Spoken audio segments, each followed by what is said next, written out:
How loud is too loud anyway? Let's actually put some numbers on this. We measure sound in units called decibels, or dB for short. Okay, let's put this in perspective.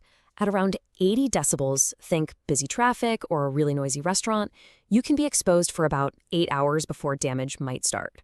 But watch what happens. Jump to 100 decibels, which is pretty standard for a music concert, your safe exposure time plummets to just 15 minutes.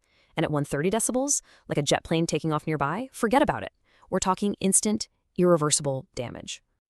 And listen, this isn't just a problem for people who work in factories or on airport tarmacs. We're talking about everyday life. The teenager blasting music through headphones, the person sitting right next to the giant speaker at a wedding, the fan crushed up against the stage at a concert.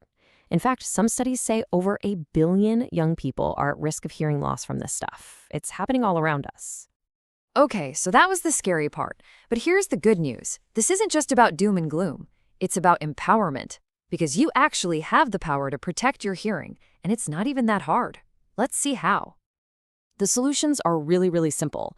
If you know you're going somewhere loud, a concert, a sporting event, you name it, wear earplugs. Lower the volume on your headphones. And here's a fantastic rule of thumb. If the person sitting next to you can hear your music, it is way too loud. And finally, just give your ears a rest. If you're at a loud party or event, just step outside into a quieter spot for a few minutes every so often. Let them recover. So please, don't take your hearing for granted, because once it starts to go, it never ever comes back. The real question is, what are you going to do to protect it, starting right now?